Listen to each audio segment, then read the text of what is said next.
Hello दोस्तों, एक बार फिर से स्वागत है आपका हमारे चैनल पर, जहाँ पर मैं आपको पहले प्रेगनेंसी से रिलेटेड कई सारी बातें बताती थी, टिप्स बताती थी उससे रिलेटेड। लेकिन आज मैं आपको अपने पति के साथ कुछ बातें करना चाहती हूँ। कुछ चीज़ें ऐसी हैं, जिन्हें हम महिलाएँ शेयर नहीं कर पाते हैं। तो आज मैं आपके सामने आप सबकी फीलिंग्स को अपने थ्रू शेयर करने वाली हूँ और इनके विचार लेने वाली हूँ कि जो चीज़ें हम फेस कर रहे होते हैं तब इनका क्या रिएक्शन होना चाहिए, इनको क्या करना चाहिए? तो आज एक सवाल है, वैसे मैं आगे भी कई सारे सवाल पूछूँगी कि जैसे ही हमें प्रेगनेंसी कंसीव होती है, कई सारी महिलाओं की नॉर्मली चली जाती है स्मूथली, कोई प्रॉब्लम नहीं होती। लेकिन कई सारी ऐसी महिलाएँ होती हैं, जिन्हें जैसे ही सुबह जागते ही बहुत ज़्यादा मॉर्निंग सिकनेस होती है, उल्टी इतनी होती है, कुछ खाने के बारे में सोच नहीं पाती हैं और ऐसे में जब एनर्जी नहीं रहती है, पूरा दिन उनका आलस में, सुस्ती में निकल जाता है। हस्बैंड का क्या है कि टाइम हुआ उनका 10 बजे और बैग उठाया और निकल लिए, क्योंकि कमाएँगे नहीं तो खाएँगे क्या? तो ये होता है। फैमिली वाले अपने कामों में लग गए। अब आप जो चीज़ें फेस कर रही होती हैं, उस टाइम पर तो क्या फीलिंग आती है? कैसा लगता है आपको? और आपके पति को उस टाइम पर क्या करना चाहिए? कि आप बैग लेके ऑफ़िस चले जाना चाहिए, आपको इस कंडीशन में छोड़ के? क्या ये सही है? देखो इसमें अलग-अलग तरीके की भावनाएँ हैं, बातें हैं, कर्तव्य अपनी जगह है, नौकरी भी अपनी जगह है, क्योंकि जब प्रेगनेंसी का टाइम रहता है तो पैसे की आवश्यकता तो होती है, तो फाइनेंशियली भी मजबूत होना है, तो ऐसा तो कर नहीं सकते कि जॉब छोड़ दी जाए। हाँ, अगर परेशानी होती है तो लीव ली जा सकती है कुछ दिनों की, ऐसा नहीं कि परमानेंट लीव पे चले जाओ, क्योंकि पैसे के बिना ये भी जो जर्नी है, वो लगभग अधूरी है। तो ऑफ़िस का काम भी करना है, जो जहाँ जैसा जॉब कर रहा है उसको वो तो करना ही करना है, लेकिन साथ में ख़्याल रखना है, पूछना है और सबसे जो इम्पोर्टेंट चीज़ होती है, वो मानसिक दबाव होता है इस समय, पति के ऊपर भी, पत्नी के ऊपर भी। तो वो समझा सकता है चीज़ों को कि ऐसे नहीं ऐसे करना है, और जैसे मॉर्निंग सिकनेस के बारे में बता रहे हैं या कुछ और भी प्रकार की समस्याएँ रहती हैं, तो उनके रिलेटेड वो हेल्प कर सकते हैं अदर वे में जाके। जैसे जब तक ऑफ़िस नहीं जाते तो फुल सपोर्ट दें उनको और समझाएँ अच्छे से, अपनी फीलिंग्स शेयर करें और सबसे ज़्यादा उनकी फीलिंग्स समझें सामने वाले की। तो जब समझोगे तो उनकी आधी समस्याएँ तो इंसान अपना दुःख सुनाता है ना, और आप तसल्ली से सुन लो, तो दूर हो जाता है।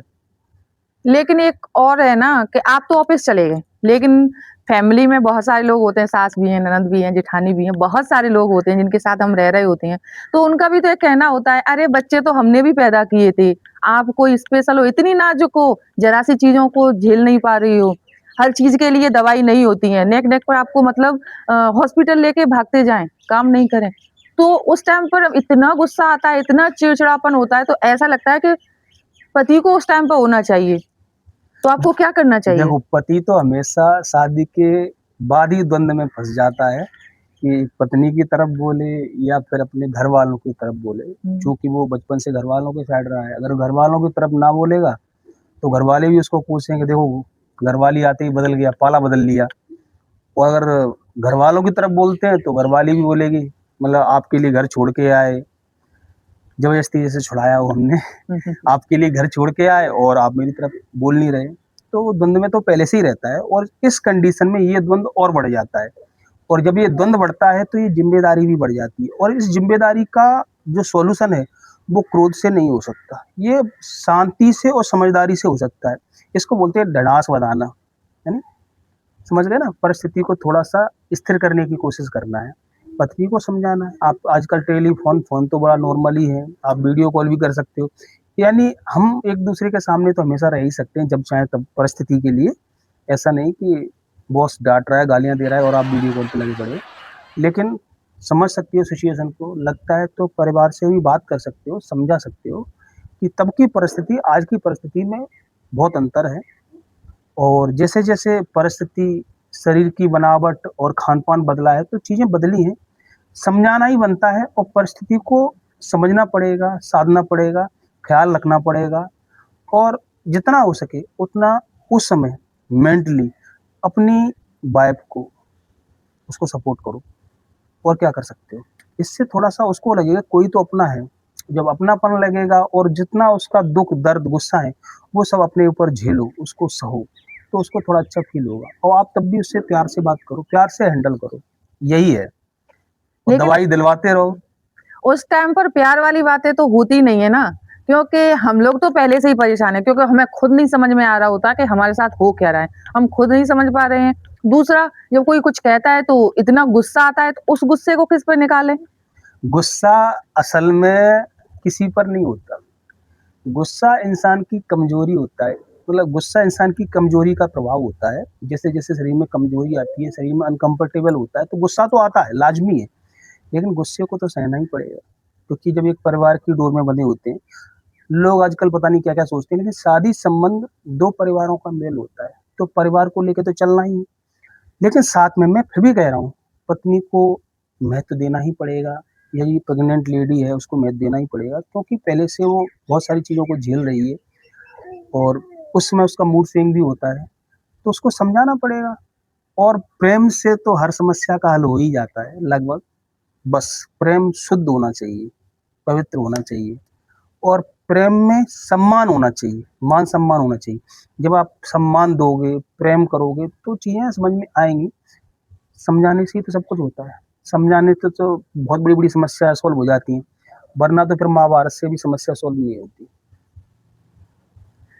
जैसे आपने प्रेगनेंसी कंसीव किया, तो आपको क्या प्रॉब्लम आई? आपके हस्बैंड ने आपका सपोर्ट किया या नहीं किया? क्या आपके सामने भी ये सिचुएशन आई है और आपने किस तरह से इसको हैंडल किया है? या फिर आपके मन में कोई सवाल है जिसे आप फैमिली से या हस्बैंड से शेयर नहीं कर पा रहे हैं, तो आप हमें कमेंट में बता सकते हैं। और अगर आपको वीडियो पसंद आया है, वीडियो को लाइक करें। और पुरुष भी अपनी भावना लिख सकते हैं, कोई बात नहीं। हर इंसान की अलग अलग भावनाएं हो सकती हैं, मेरी भावना अलग है, आपकी भावना अलग हो सकती है, और अपने विचार भी लोगों के अलग अलग होते हैं, समझाने का तरीका भी अलग अलग होता है, और सिचुएशन हैंडलिंग करने का तरीका भी अलग होता है। आप अपने विचार लिखिए, आप अपने विचार लिखिए, दोनों विचारों को हम यहाँ पे साझा करेंगे, जिससे लोगों को एक्सपीरियंस होगा कि अगर उस सिचुएशन में हो तो उस सिचुएशन से वो कैसे निकले। झगड़ा करना किसी भी चीज का मतलब सॉल्यूशन हो ही नहीं सकता है। अगर कोई बीमार है, किसी समस्या में है, तो उसे हम झगड़े से नहीं निपटा सकते हैं। तो उसे अच्छे तरीके से, समझदारी से, किस तरह से उस समय को अच्छे तरीके से निकाला जा सकता है। तो हम अगले वीडियो में उसी पे बात करेंगे। तब तक के लिए दीजिए हमें इजाज़त, क्योंकि हमें तो भाई ऑफिस भी जाना है, उससे पहले खाना भी बनाना है। मिलते हैं नेक्स्ट वीडियो में नेक्स्ट सवालों के साथ। तब तक के लिए टेक केयर।